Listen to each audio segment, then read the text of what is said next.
What's up, man? What's good? What's Man, up? Good, man. Appreciate you coming out. No problem. Good. So we're gonna get right to it.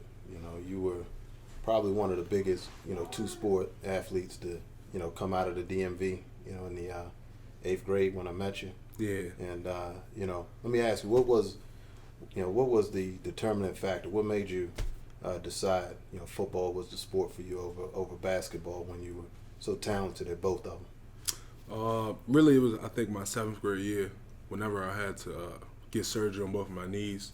That really took me away from football when I was young. So, at that time, when I was coming back from my surgery, I was, really focused on basketball. And my mom was one day, because basketball's only in the summer, so it was in the fall, and I really wasn't doing nothing. I was getting big. And she was like, all right, I ain't about to sit in my house and just eat all my food. And she asked me, did I want to play football? I told her no.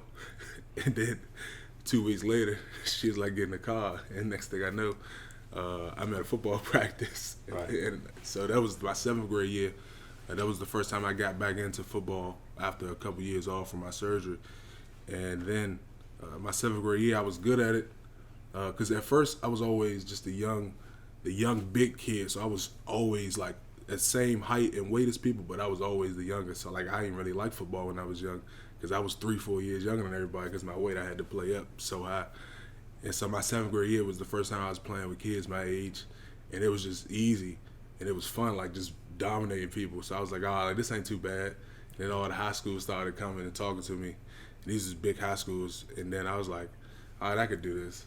And my mom, I never forget. She was mad. I didn't win team MVP my 7th grade year, and so that's when coming to my 8th grade year, I started coming out, and that's when I first got to Westlake. And those workouts, man, that was when I really decided all right, I can really do something with this because just all the high school, all the attention I was getting, it was way more than I was getting on the basketball court. So my 8th grade year, that's when I was like, all right, this is what I'm gonna do. I'm gonna try to run with this. What mentality did you have to either maintain or develop, in order to stay on top and sustain that as a middle school athlete? Really, it was just my mom. She kind of set the foundation, set the parameters for me. So it was either you abide by them or some things get taken away. And I really value my video games. And so whenever I ain't have a good grade or I was bullshitting in practice, I come home, my game was gone. So you kind of fall in line once you start getting things taken away. That's right. Athletes in the DMV in general that's going to watch this, up and coming linemen. What advice would you give to them to be a elite lineman in the DMV and what it takes to make it? I think my biggest advice would be, man, don't nobody care how big you are. You really gotta focus on your technique, just like how the receivers run their routes, just like how the running backs make their cuts, quarterbacks go make their throws. You got to be out there working on your technique. That's the biggest thing. Because the big people, if they don't have no technique, they're going to get passed by.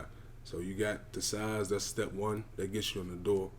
But you really got to go find you a trainer that's going to hone your skills, going to hone your technique to make you a complete lineman, whether that's defensive line or offensive line. You can't just rely on your size to get by, because eventually you're going to meet somebody bigger than you, for sure. Yeah, so you raise a good point, right? So offensive lineman, defensive lineman, you normally, especially in this area, you're a rare find, you're a gem. Yeah. So it really makes you a huge target. Yeah. So my 8th graders I see, and a lot of them in this area, they get their head blown up, so to speak. Mm-hmm. But so you were that guy, number one in the area, number one in the country, perhaps coming out of middle school. Mm-hmm. So what do you say to those middle school athletes that feel like they've already arrived, that they already made it, and they're getting ready? They have the Matha, they have St. John's, they have Good Counsel, they have UA All-American, mm-hmm. they have the Army All-American game. They got all these, attention coming at them, and their heads I'm there. You know that there's another 4 years of high school. You know that there's still college. You know that there's pro, and there's levels to this. Yeah. So what advice do you give to those guys that is sitting here right now watching this, that feel like, what, I'm the man in the 8th grade, and my job's complete? Really, man, just to be honest, that's just the start. Your 8th grade love is really just the beginning, and I want you to know, when you on that level and you that guy, I mean, you being recruited by the best high schools. All these high schools got guys. So I'm telling you, the first minute you walk in there, they don't care what you did in middle school. Like, it's pointless. You have to start all over. You the little guy, once again, you're like nothing to them. Like, when I chose DeMatha, like I was getting recruited by the biggest schools in the area, right? Like, all these guys got guys on there that's going to the All-American game, the real All-American game, not the middle school. You know what I'm saying? Like, that's what you aspire to be at. And so when you get there, like, nobody care what you did on 8th grade football. Like, this is real big time, high level high school football, and you haven't done anything. Like, you ain't out there. Ain't nobody been in your game. Like, these are people trying to get their own work, trying to make their own life for themselves. And if you think you can go in there and just off your name off the merit of what you did in 8th grade, you're gonna be on the bench real soon, and you're gonna figure out, like, don't nobody care what you did before. This is a whole nother ball game. It's a whole new level. And so you got to understand, like, whatever people telling you in 8th grade, it's a lot of people. It's a lot of time for you to fall off from 8th to 12th. So you got to stay consistent, and you really got to focus on it, or all that attention is going to go to waste. Yeah. And we touched on something earlier where we were talking about, basketball, football. Yeah. And that's huge in this area because it's originally it was known as a basketball state. We were known for basketball. Exactly. So there's a lot of specifically linemen that have that challenge, and I want to touch on that a little more because the balance here in the DMV area is tough because you're one of the bigger guys, but big in basketball is different than big in football. Exactly. So I'm constantly talking to guys that are playing center, right? But they're 6'4". Exactly. So you're big in the 8th grade is 6'4", but centers are 7 foot. You know what I mean? For real. That mindset, what helped you to begin to realize, whether, your future was in basketball versus your future in football? Really, well, I would say 6th or 7th grade. First off, my dad is like 6'10", so like that gave me a trajectory of, height, like where I should be if I know I'm going to get so around that spot. Yeah. But even on the level, because I play high level AAU basketball, so I'm out there 6th, 7th grade. There's people 6'8". I'm like, okay, like, you know what I'm saying? I'm still banging because I'm bigger than them, so it's not like but they're significantly taller than me. Right. And I'm like, I'm not growing at the rate that I need to grow at for me to be at their level or taller. So I'm like, all right, 7th grade come around, I'm still like 6'3", 6'4", still ain't getting no huge growth spurt. And so I was just like, I don't think me getting that tall is in my cards. And so me coming out here trying to be a 6'4" center at 300 pounds, like that's just not gonna. My future at basketball is limited. So that's when really I started focusing on football pretty much. When I realized that growth spurt wasn't coming, and if it's not, I'm telling you, I don't know any 6'4" centers in the NBA. So I knew my goals and aspirations had to move elsewhere. Yeah, that's key too. Like you say, it's about setting those goals and aspirations of where you see yourself long term. You know what I mean? If you're just out there having fun, it probably don't matter. because I really love basketball. So like I really wanted to, you know what I'm saying, I wanted to get recruited by big time high school basketball programs. I wanted to go to college, D1, all that. But you know what I'm saying, once I found out that probably wasn't in my cards, then I just set those goals in football. Because I definitely didn't just want I ain't never just want to play basketball or to play basketball. Like I wanted to be good at whatever I did. Because your dad was a heck of a basketball player. Yeah, one of the best in the area for sure. Absolutely. Many people don't know this, but they're gonna know it now. So you came to Westlake in your 8th grade year. I still remember your first day of practice. But you also were one of the first teams to play in the Spring Maryland Heat. You kind of helped pioneer that whole spring experience. Yeah. Helped pioneer the FBU experience with our program. So I always view you as the pioneer. In the Maryland Heat Westlake organization. You led the way, for many that came behind you. And I just want to talk to you a little bit, and share with folks like how that experience, was with Westlake, Maryland Heat, and preparing you for DeMatha. Yeah. So I would say the biggest thing, like my first day, like this, man, it was tough. That was the first time in football that I was just challenged. Like prior to that, I was just always I was the big guy. And I you know what I'm saying, I could do pretty much what I wanted. Like basketball, it was understood. Like you gonna work, practices was hard. We was playing real big time basketball. And when I first got to Westlake, that's them summer workouts. That was the first time where I got introduced to a real summer hard football grind. And it wasn't easy. It was tough every day. My mom knows I told her, man, I don't want to do this. And obviously that wasn't going to happen. I went back the next day and the next day.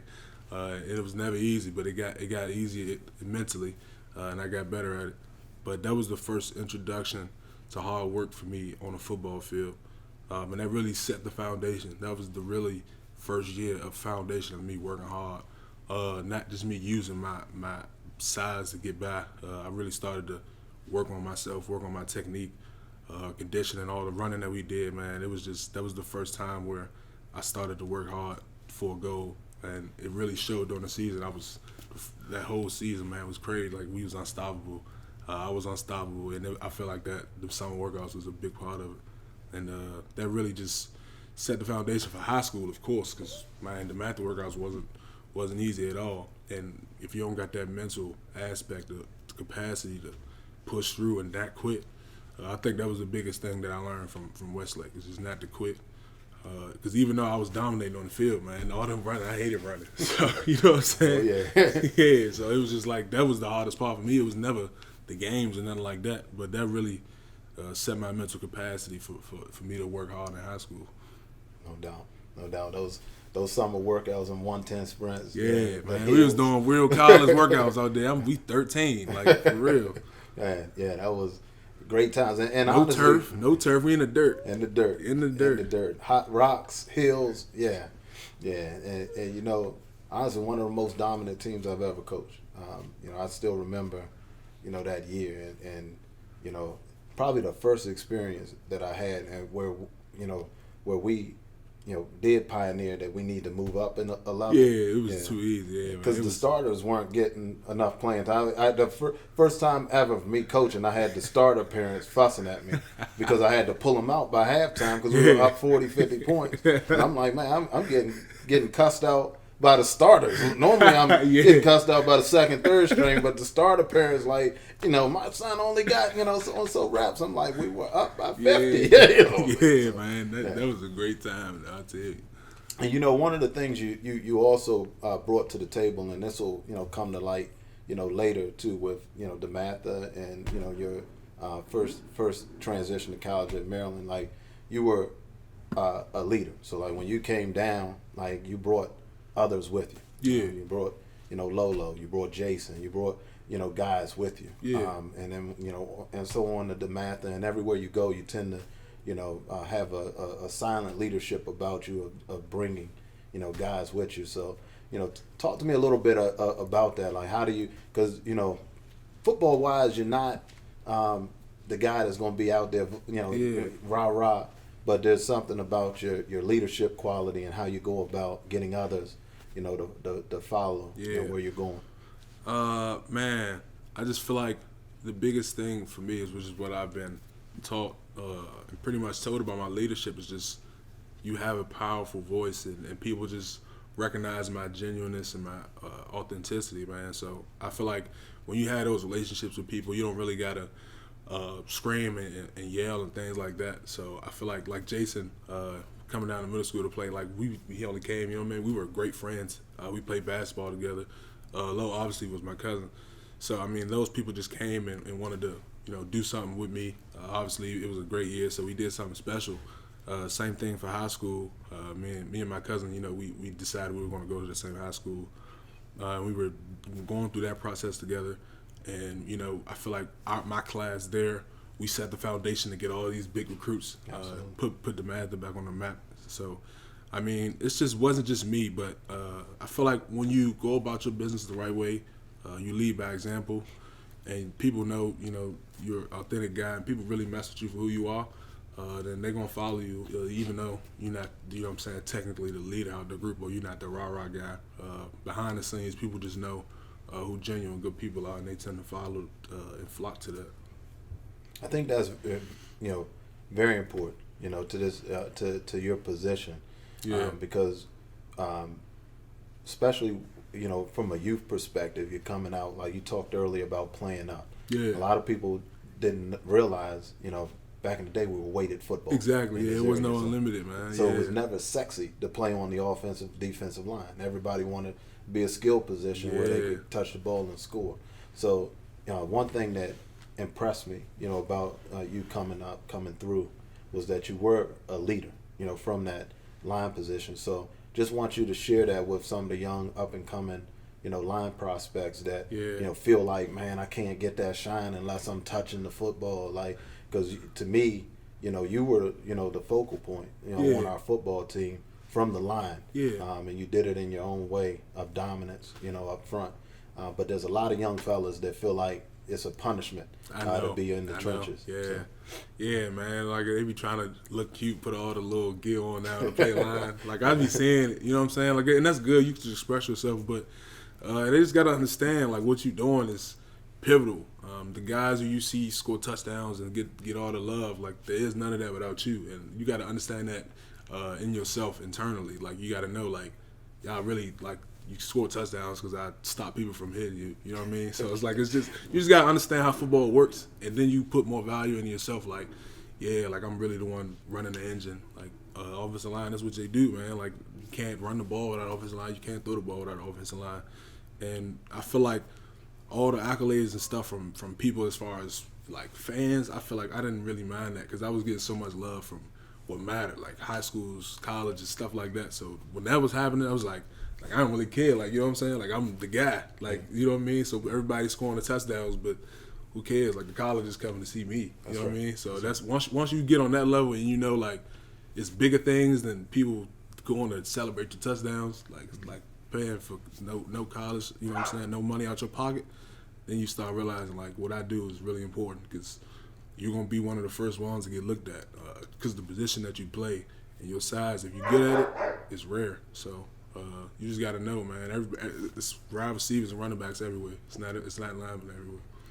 5'8", 5'9" is easy to find. Exactly. 6'4", 300 is very difficult to find. Exactly. They got to search the whole country, to find, those measurables. I'm telling you.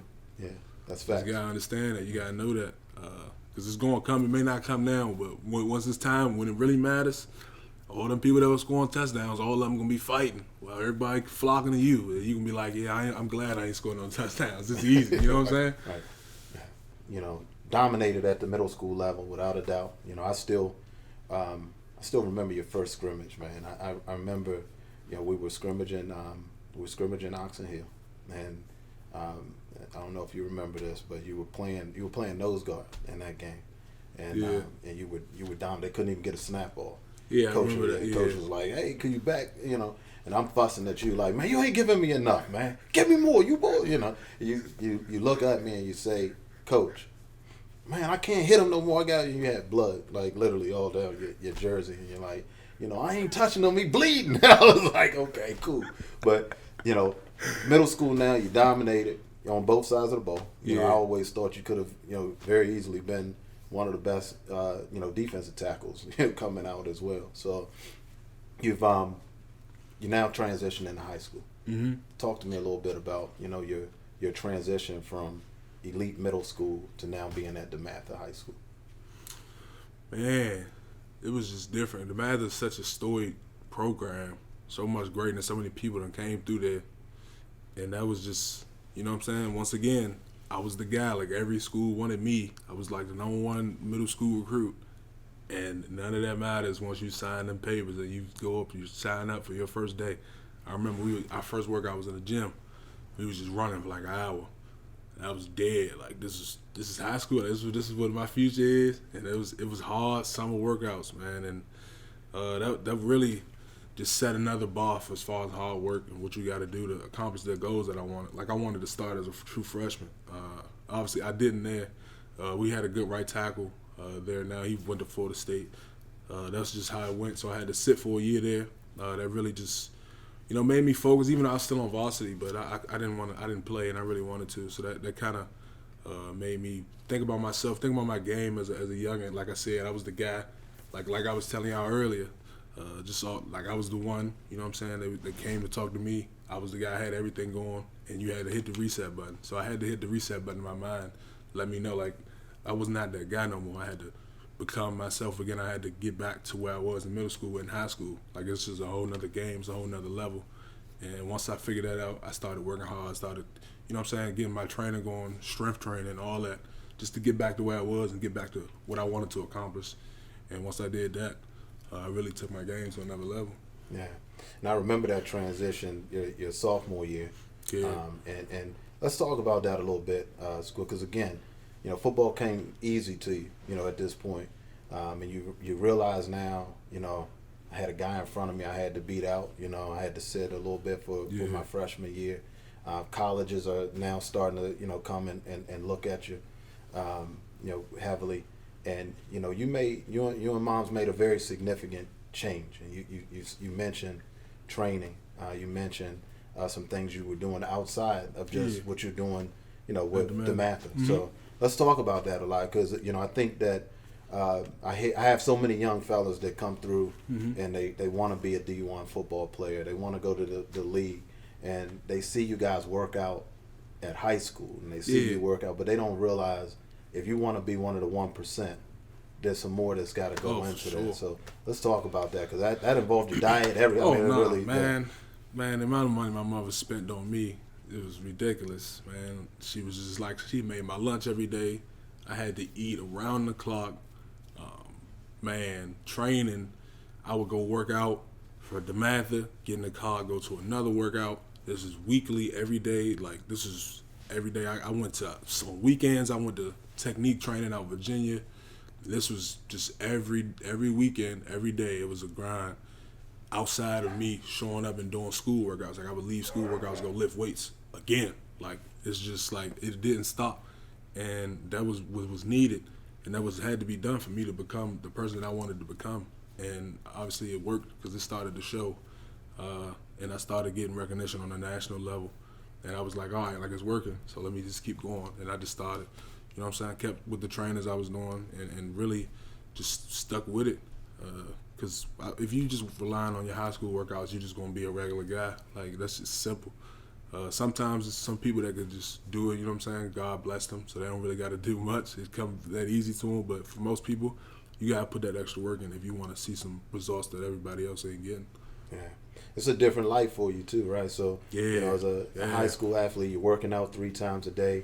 You also Dean's List every year. So, you know, heck of a academics, you know, were non-negotiable in your house, you know, but you took your academics just as serious as you did your sports. So, you know, talk to the young fellas that again are trying to be in that 1%, because at that point now, you know, you're giving up some of the fun stuff. Right? For sure. You're giving up some of the, you know, things that. I mean, in any aspect of life, especially for sports, you got 3 aspects. You got academics, you got football, and you got social.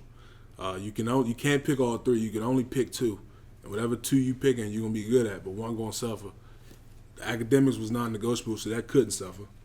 And I wanted to achieve certain things in football, so that couldn't suffer. So my social life is the one that suffered. You know what I'm saying? I had friends and stuff like that, but I wasn't the one going out every weekend to go party. I was working out, or I was studying for exams and things like that, because I knew what I wanted to do.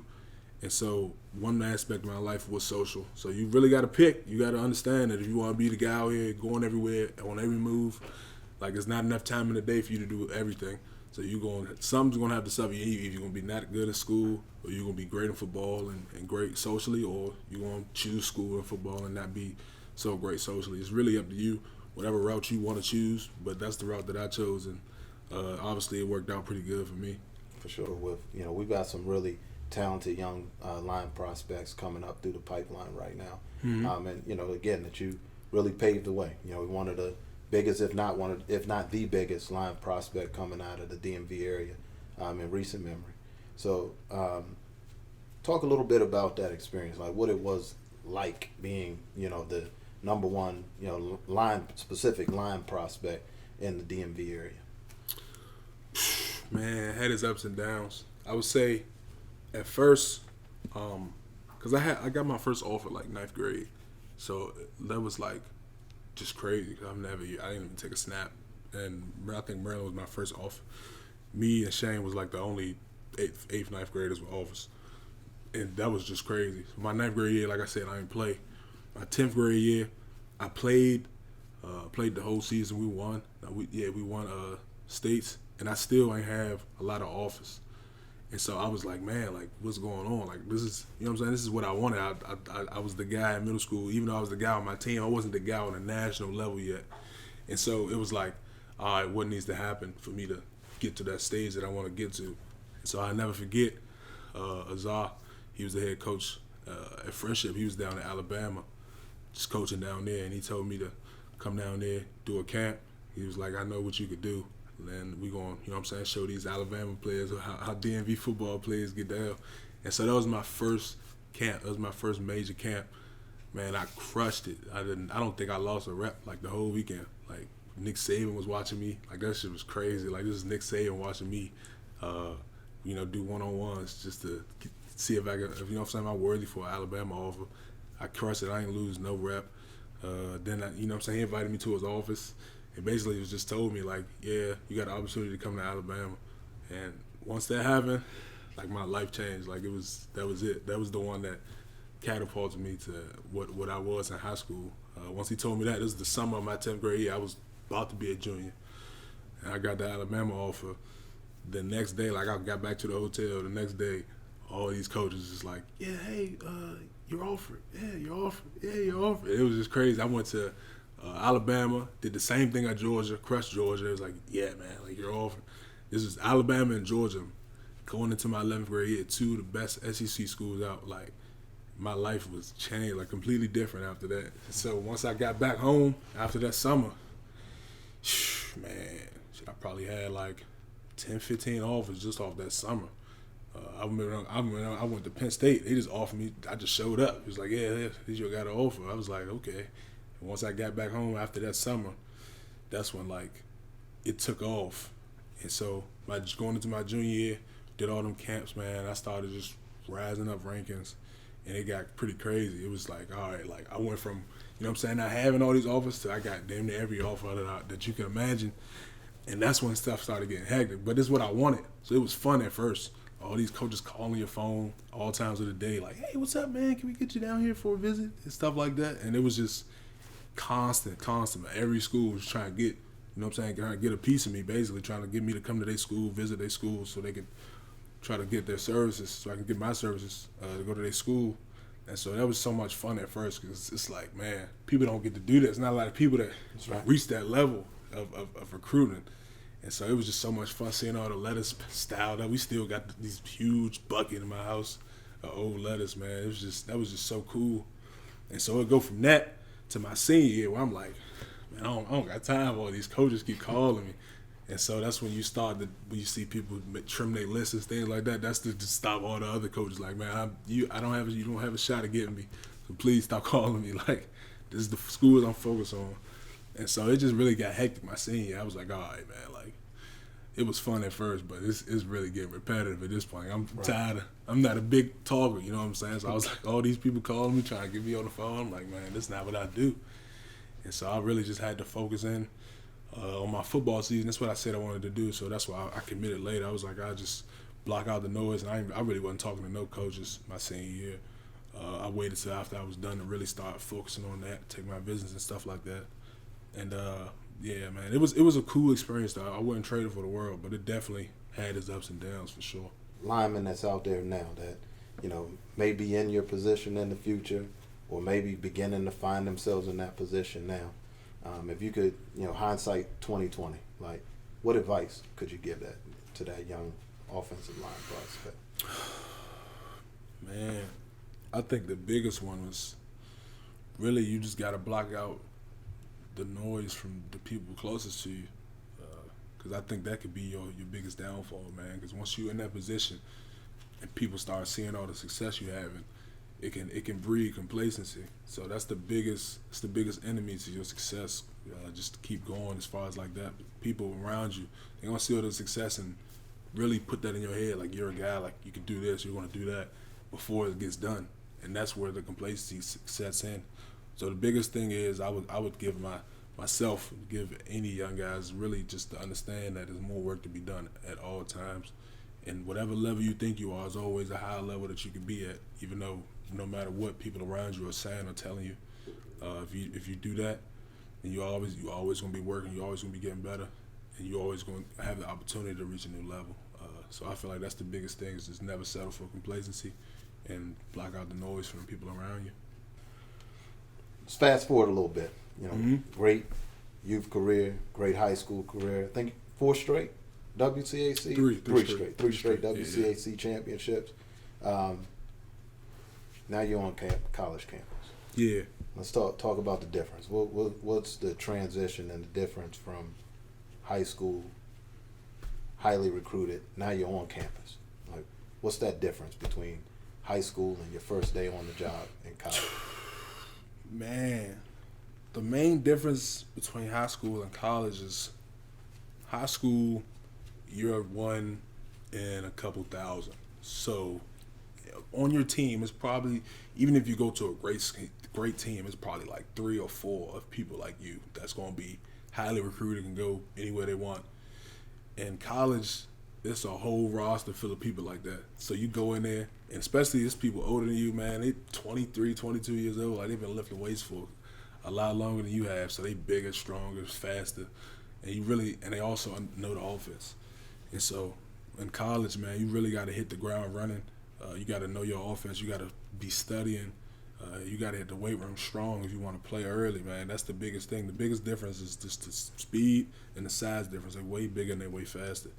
And once I learned that, obviously, you know what I'm saying, I really focused on the football aspect and the school aspect. I really got the offense down pretty early, which allowed me to play earlier. And I was just in the weight room. Thankfully, for my size, I was big enough, you know what I'm saying, to be big enough to hit campus and not be one who has to sit out in red shirt, because you're just not big enough to be on the field with them people. So I was lucky enough, you know what I'm saying, to put the work in through high school to put myself in position to be able to hit the ground running and play early in college. So the biggest difference was just the size and speed of everybody. Yeah. You touched on something else I think that is lost and important, the playbook. Yeah. And knowing your playbook. I think a lot of young players don't understand, how thick that playbook gets once you get to college, and the dedication and studying that's required for you to know that playbook. So talk about that shift from a high school playbook to a college playbook. Man, you actually got a playbook. In high school, it was just, they write some things down, you know what I'm saying, you take some notes. In college, you got a real fat binder with plays in it, and they not waiting for you. That's the thing. In high school, you're the man. So if you don't know something, that's cool. But they're going to slow it down so you can get it. In college, they don't care. There's somebody else behind you that can do it.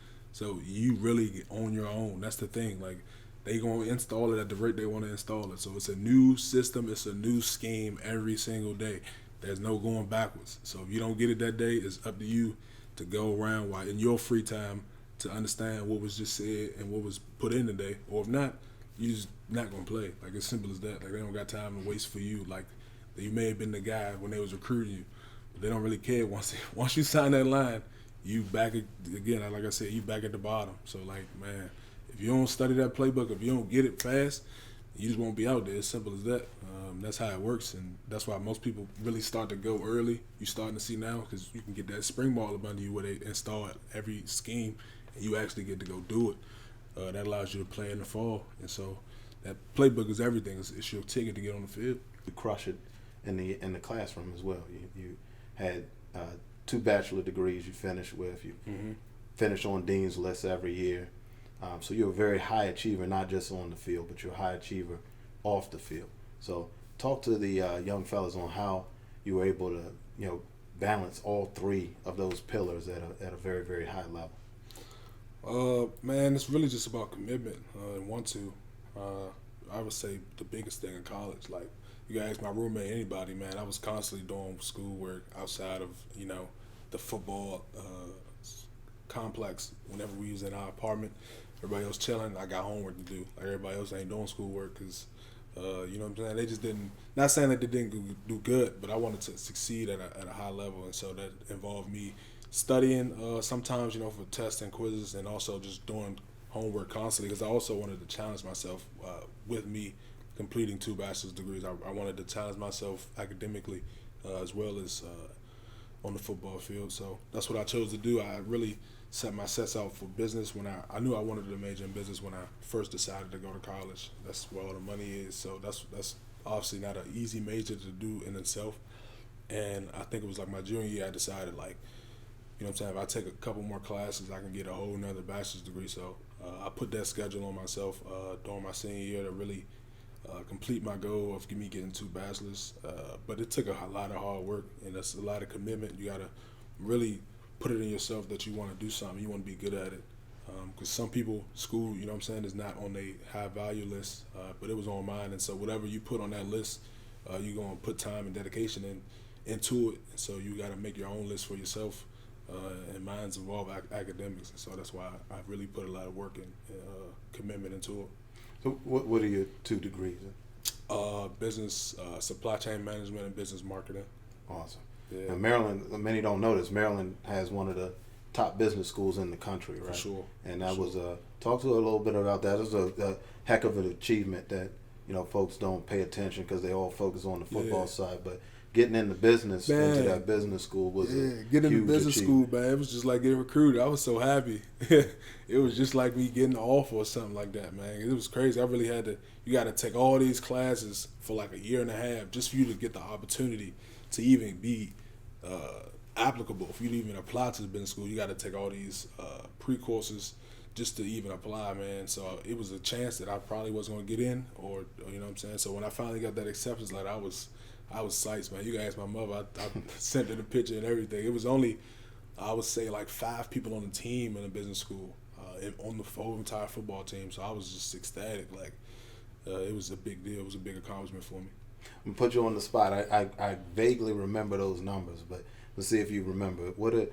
There's a ridiculous amount of applicants versus acceptance. Do you remember what that ratio is? Man, I don't remember it off the top of my head, but it's definitely slim because Maryland in itself is a big school. So it's about 40,000 people there yearly, and the business school only had a couple hundred people in it. So majority of people is getting rejected or not even applying. Like, they don't even choose that wave because they know that it's an application process. Like most majors, you can just declare it and that's your major. Any major where you have to apply and get accepted, and so you know you're in a tough major. Yeah. Congratulations. Thank you, man. Appreciate that. So now, you know, as we begin to wind down, let's talk about it. Like, what's your vision? What's your plan? What do you want to do with those majors now? Yeah, my biggest thing with business was really just me learning the ins and outs. So eventually I can own my own. That's my long-term plan for me to be a successful business owner, and you know, be a minority business owner is also a big thing to me. So that's my biggest thing I wanted to do with it. Hopefully, you know, we're going to get a couple businesses started here soon, get them going. So that's really why I went to business school, so I can learn the aspects of business, so that I can become a successful business owner. Yeah.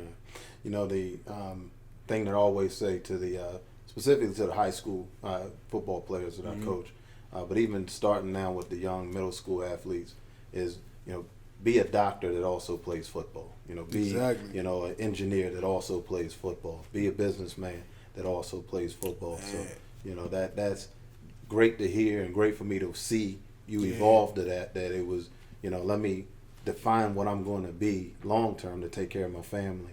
And, you know, football is icing on the cake. Right? Yeah. My biggest thing is you gotta let football be something that you do, not who you are. I feel like that's the biggest thing that I've learned throughout my little injury spout that I had. You know, because it's if you do, it crushes you mentally. If you only identify yourself as a football player, and you really can't be on the football field because of injuries or anything that's holding you back from it, that can really have a toll on your mental aspect. And so you really got to separate the two. Football, you only going to do for probably the first third of your life, regardless of how good you are. You can be a Hall of Fame, you still going to retire at 30, 35. You got a whole another 70, 40 years, 50 years to live. What are you going to do in that second act? And so I feel like if you only associate yourself with being a football player, man, you set yourself up for not a good life long term. So you really got to find things that you're passionate about. That's what school is for. That's what, being a socialist for. You find things that you're passionate about that doesn't involve you hitting somebody or being on the football field, and you got to really expand on that. You can't just hide it. Most people actually suppress it to just play football. Like I say it all the time. Like people will probably be passionate something when you're young, and they just put it away because what I'm saying, they want to be a football player. And so I feel like most people think they can't do both, but most of the time you really can.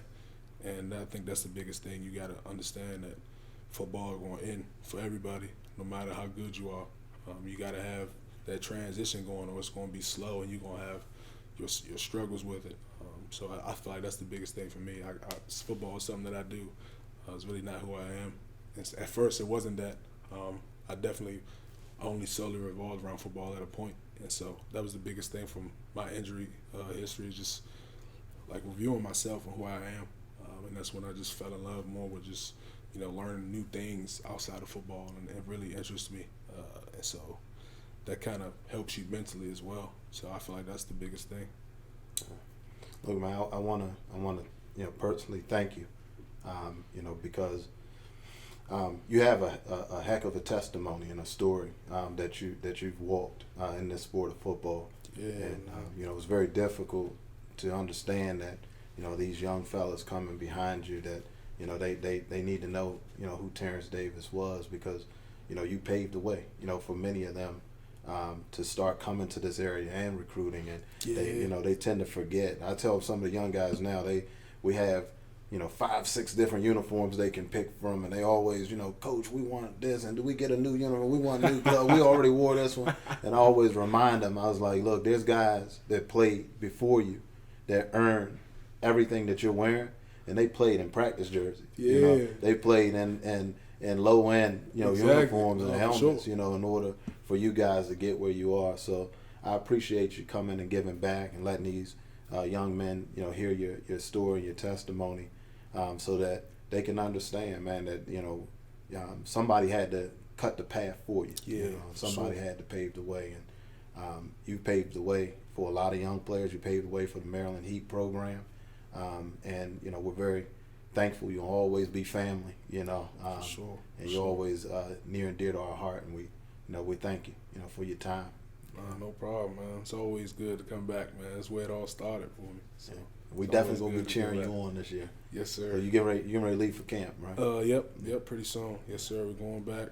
Last year of college, man, just trying to finish strong and get to that next level. And when does training camp? When does that start? Training camp usually start August 1st, but summer conditioning start like Thursday? Thursday. Yeah. Gotcha. Gotta leave baby girl. Yeah, man, that's the hardest part. That's Yeah. the hardest part every time. Every time I leave, Yeah. it'd be so hard. But we gotta get to the money, man. So be back soon. Appreciate you coming out, Chief. No problem. Man time. Man,